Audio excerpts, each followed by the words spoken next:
இன்று இறைவனின் திருவருளால் நமக்கு திருவாவடுதுறை ஆதின சைவ சித்தாந்த நேர்முக பயிற்சி மையம் புதிதாக துவங்கி வைப்பதற்காக நமது பேராசிரியர் பெருமக்கள் 3 பெருமக்கள் நமக்கு கிடைத்த வாய்ப்பு. 3 பெருமக்கள் ஒன்று கூடி வந்துள்ளார்கள். அவர்களை திருவடி தாமரை தொட்டு வருக வருக என சிவத்திரு ஜானகிராமன் ஐயா அவர்களை வருக வருக என வரவேற்று, சிவத்திரு மோகன்ராஜ் ஐயா அவர்களையும் வருக வருக என வரவேற்று, இப்பொழுது வந்து கொண்டிருக்கின்றார்கள் சிவ சண்முகம் ஐயா அவர்களையும் வருக வருக என்று வரவேற்று, சைவ சித்தாந்த ஆசிரியர் சிவ திரு பிரகாசன் ஐயா அவர்களும் வருக வருக வரவேற்று, மற்றும் நம் அடியார் பெருமக்கள் அனைவரையும் இந்த சைவ சித்தாந்த சிறப்பிக்க வந்துள்ள அடியார் பெருமக்கள் அனைவரும் திருவடி தாமரைகளை வணங்கி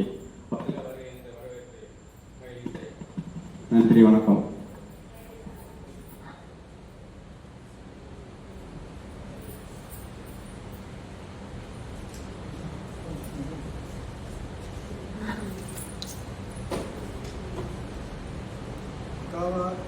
காவாய் கனகத்திரளே போற்றி, கைலை மலையானே போற்றி போற்றி. இப்பொழுது மேடையில் இருக்கக்கூடிய பேராசிரியர் பெருமக்களுக்கு சிறப்பு செய்கின்ற நிகழ்வானது நடைபெறுகின்றது. அன்பர்களே, இன்றைய இந்த இடத்தில் நமக்கு இந்த வகுப்பு அமையும் என்கின்ற நினைப்பு, திருவருள் கொடுத்த நினைப்பு. அந்த நினைப்புக்கேற்ற வகையில் இந்த இடத்தில் அமைந்திருக்கக்கூடியது என்பது மிக அரியதாக இருக்கக்கூடிய ஒன்று. பலரும் இந்த வகுப்பு இந்த இடத்தில் எவ்வாறு அமைந்திருக்கிறது என்பது பலருக்கும் தெரிந்திருக்காது. பார்த்தீங்கன்னா திருப்பூரில் ஏற்கனவே வகுப்பு, சைவ சித்தாந்த வகுப்பு நீண்ட காலமாக தொகுப்பு நடந்து கொண்டிருக்கின்றது. புதியதொரு வகுப்பை துவங்க வேண்டும் என்று கருதிய நிலையில் முக்கியமாக இருக்கக்கூடிய அன்பர்கள் 2 வகையில், நம்ம டிகேடி மில் அன்பர்கள் பெரிய புராண வகுப்பு சிந்திக்கக்கூடியவர்களும், பல்லவராயன் பாளையத்தில் பெரிய புராண வகுப்பு சிந்திக்கக்கூடிய பெருமக்களை எல்லாம் ஒன்று சேர்த்து இந்த பல்லடத்துக்கு அருகாமையில் இருக்கக்கூடிய இடங்களில் இந்த மையம், அதாவது முக்கியமாக சித்தாந்த வகுப்பு கேட்கின்ற சூழல் பழைய பேருந்து நிலையத்துக்கு அடுத்ததாக சென்றுதான் அமைவதாக அமைந்திருந்தது. எனவே பல்லடத்துக்கு அருகாமையில் இந்த சுற்றுவட்டாரத்தில் 10 கிலோமீட்டர் தொலைவில் இது அமைவதற்கு எந்த வகையில் வாய்ப்பு அமையும் என்பதற்காகத்தான் இந்த வகுப்பு ஏற்பாடு செய்யப்பட்டது. அந்த வகையில் இடத்தை பார்க்க சென்றிருந்த பொழுது நாங்கள் அந்த பல்லவராயன் பாளையம், அதாவது பல்லடத்திற்கு அருகாமையில் ராயர்பாளையத்தில் இருக்கக்கூடிய ஒரு திருமண மண்டபத்தை தான் முதலில் தேர்ந்தெடுத்தோம். அங்கே இருக்கக்கூடிய சூழலில் அந்த இடத்துக்கு சென்று பார்த்த பொழுது அங்கே திருமண மண்டபமாக இருக்கக்கூடிய நிலையில் அது நிகழ்ச்சிகளுக்கு இடர்பாடு வந்துவிடக்கூடாது, என்ன செய்யலாம் என்று நாங்கள் கலந்து, அதாவது ராயர்பாளையத்திலும் திரும்பி வந்து கொண்டே இருக்கிறோம், என்ன செய்யலாம் என்கின்ற பொழுதுதான் அமைப்பாளர் ஐயா அவர்களுடைய அண்ணா அவருடைய நிறுவனம், இந்த நிறுவனம் இந்த சுகந்தியம்மா அவர்களுடைய அண்ணாவுடைய நிறுவனம், அவருடைய இடம் இந்த இடம், அவர்கள் இந்த இடத்தை நீங்கள் பயன்படுத்திக் கொள்வதென்றால் பயன்படுத்திக் கொள்ளுங்கள் என்று மனமும் இந்த இடத்தை கொடுத்திருக்கின்றார். மேலே இதே போல் ஒரு கட்டடம் மேலே உள்ளது. அந்த இடத்தை தான் முதல்ல தேர்ந்தெடுத்தோம். மேலே முழுக்க வெப்பமாக இருக்கிறது, படிக்கட்டு ஏற முடியாது என்று நாகராஜ் அவர்கள் கண்டிப்பாக நம்மளுடைய 4-5 அன்பர்கள் படிக்கட்டு ஏறி வர்றதுக்கு வாய்ப்பே இல்லையா, நீங்கள் அதெல்லாம் பண்ணாதீங்க, வேறு இடம் பார்த்துக்கலான்னு சொன்னாங்க.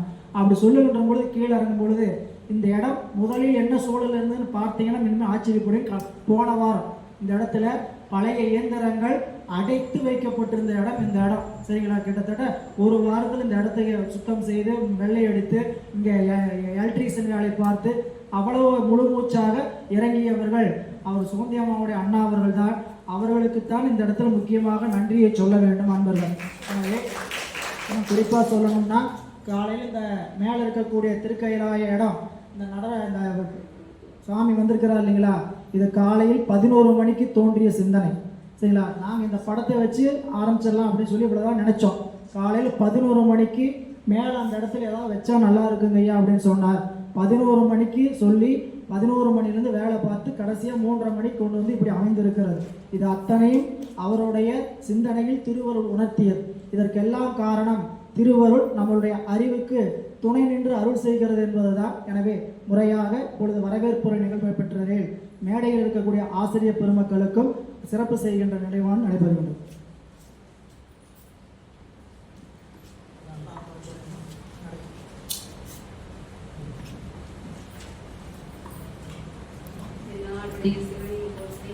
எந்நாட்டவர்க்கும் இறைவா பரம்பரையில் மேகண்டான் சந்ததிக்கோர் மெஞ்ஞான பானுவாகி புயிலாரும் பொழில் திருவாவடுதுறைவாள் குரு நமச்சிவாய தேவன் செயலாதி மரபுடையோன் திருமரபு நீடூடி தலைகமாதோ. திருச்சிற்றம்பலம். தந்தைதாய் ஆவானும் சார்கதி இங்கு ஆவானும் அந்தமிலா ஆனந்தம் நமக்கு ஆவானும் எந்த நுயிர் தானாகுவானும் சரணாகுவானும் அருட்போனாகுவானும் குரு. இந்த இனிய திருநாளிலே இங்கு அருமையானதொரு இடத்திலே ஒரு புதிய சைவ சித்தாந்த கிளை மையம் அமைக்க வாய்ப்பை நல்கிய திருவருளுக்கும் குருவருளுக்கும் நமது அன்பு மலர்களை காணிக்கையாக்கி இவ்விழாவினை துவக்கி வைத்து சிறப்புரையாற்றுவதற்காக 3 பேராசிரியர் பெருமக்கள் இங்கு எழுந்தருளியிருக்கிறார்கள். இது நமக்கு கிடைத்த பெரும் வாய்ப்பு. நாம் இதை சிந்தனையிலே கொண்டு வரவில்லை, ஏதோ வகுப்பு ஆரம்பிக்கிறோம் என்று தொடங்கினோம். திருவருள் ஒவ்வொன்றாக நமது ஆசிரியாவின் துணையோடு நடத்த இன்று அது சிறப்பாக கைகூடி நடந்து கொண்டிருக்கிறது. இது இங்கு வந்திருக்கிற அனைத்து அடியார் பெருமக்களுடைய அன்பும் தவமும் தான். இதில் அடியனுடைய உழைப்போ எங்களுடைய எந்த ஒரு முயற்சியோ கிடையாது. நீங்கள் எல்லோரும் தவம் பெற்றவர்கள் என்பதில் மாற்று கருத்தே கிடையாது.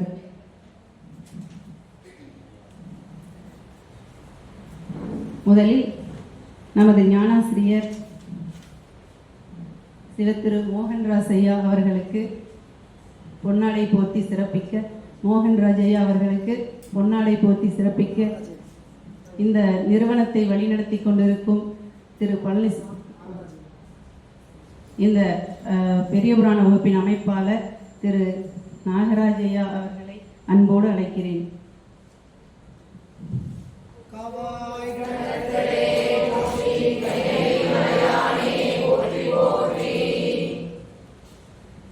அடுத்ததாக நமது சைவ சித்தாந்த பேராசிரியர் திரு ஜானகிராமன் ஐயா அவர்களுக்கு பொன்னாடை போத்தி சிறப்பிக்க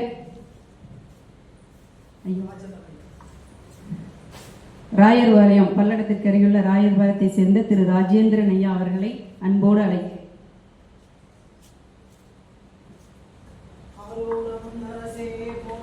சீரா திருவையாரா போற்றி, கண்ணார் அமுத கடலே போற்றி. அடுத்ததாக இந்த நிறுவனத்தை வழிநடத்தி கொண்டிருக்கும் எனது அன்புக்குரிய அண்ணா திரு பழனிசாமி அவர்களுக்கு பொன்னாடை போற்றி மகிழ்விக்க பரமசிவம்பாளையத்திலிருந்து வந்திருக்கும் திரு பாலசுப்பிரமணிய அண்ணா அவர்களை அன்போடு அழைக்கிறேன். கூடல் விலங்கு குருமணி போற்றி, எந்நாட்டவர்க்கும் இறைவா போற்றி.